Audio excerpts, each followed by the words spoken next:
Hi everyone, this is CA Jain and I'm back with another amazing recommendation for all you CA final students, old and new syllabus for the subject Indirect Tax Laws. I bumped into this book which is specifically for the May 2020 examination. So this book is authored by Professor Jimit Doshi, who has been in the teaching profession since 2014, and he has produced a lot of AIRs and a lot of exemptions. So that tells you that this book is going to be extremely reader friendly and student friendly. Now you are going to find that out as I am going to dive into this book in a couple of minutes. But before that, another important thing which I'd like to mention is on the mock test that they have.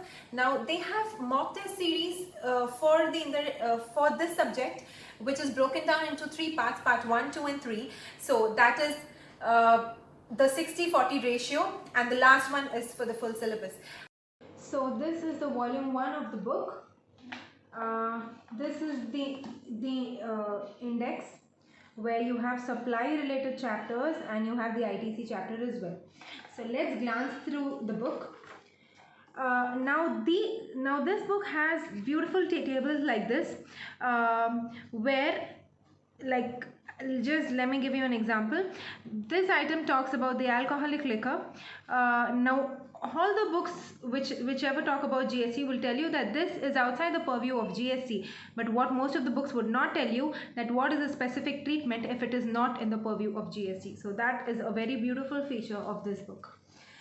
The next is this table which talks about the supply, which is the intrastate and the interstate supply, along with the section numbers and the act that it falls under.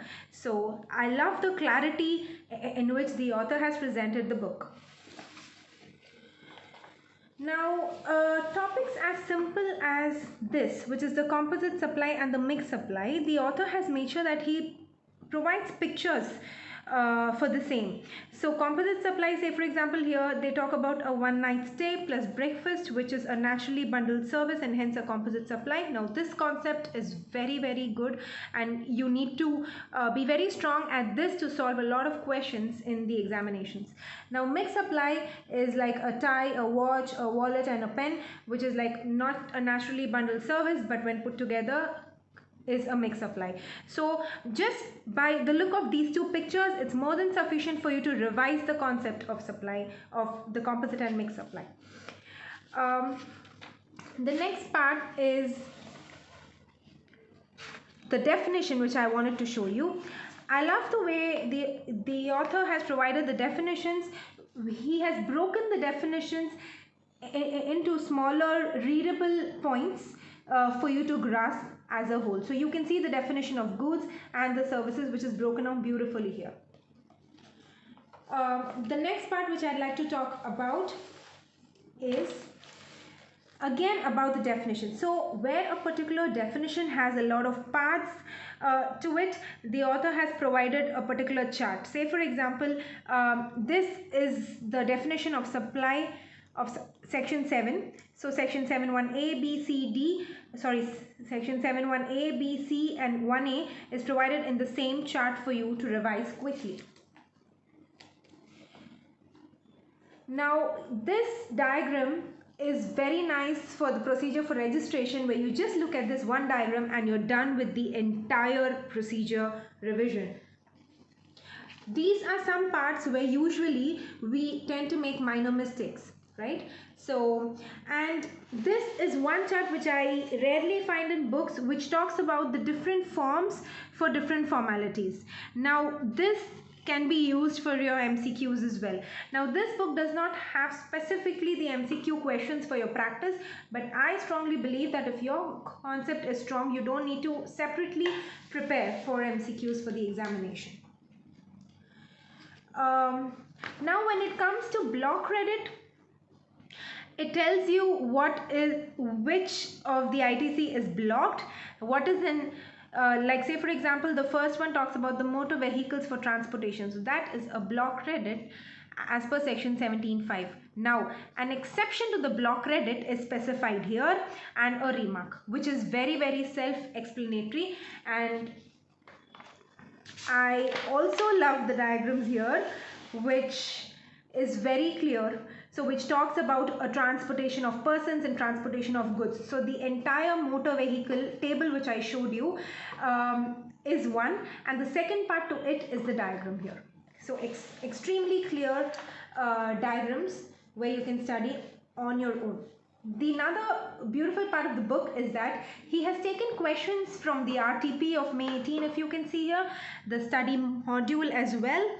It has from CA Final old and new syllabus questions. It has the RTP of November 19. It has the final examination question of May 19. So a variety of questions which you can go through. Now here the question from old syllabus and from new syllabus as well. Right, so you can make sure that you go through all these questions and be conceptually strong. So that's about the volume 1. Now coming to the volume 2, a very brief look at how the volume 2 looks. Now this has the chapters of exemptions and of all the chapters which usually students skip or study at the last minute but don't do it that well. Now that is the biggest mistake that you would want to do.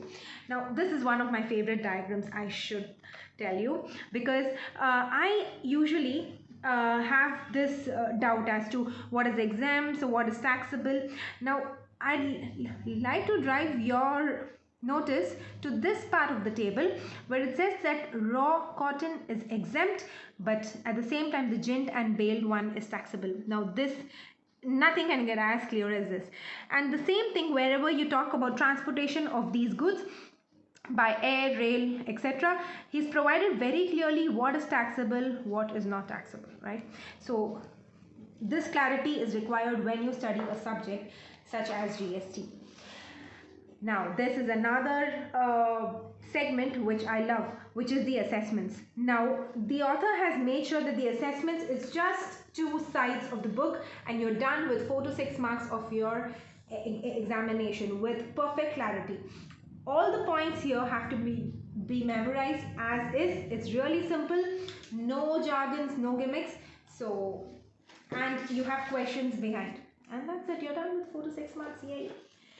The last part of the book which I'd like to take you through is the FTP.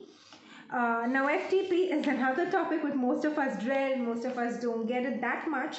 I wish there were a few more questions on this regard, but I love the information crispness which is there. Like say for example, for MEIS, that's it. It's just one table and you're done. For SEIS, it's just one table and you're done. So that's all is the information required. Now a few of you might tell that, oh my god, is it sufficient? Now let me tell you, how much ever you learn, this is all you are going to remember in the examination, and I think it is sufficient. So this summarizes the book for me, and I wish I had this book when I prepared for my examination, but nevertheless I am really glad that I can bring, I was in a position to bring this book to you guys. So this is the book review, guys, for you. MRP for this book is 1100, and you get a 200 rupees off plus free shipping on this book. Now to summarize of what I think about the book, a big thumbs up for this book for the main 5 things which I think are beautiful. First of all, it's very rich in content, very clear concepts, very easy to understand, amazing pictures and charts for your memory retention, and the last one is the best revisor I could find in the market. A little thumbs down for 2 things, which is, first of all, it is black and white, which most of the books are, and the second thing is that the font could have been a little bigger so that it's easy for the eyes to grab the content. But apart from that, highly recommended on my list for IDT. So make sure you grab a copy of this as soon as possible, and work hard, work smart, love for studies.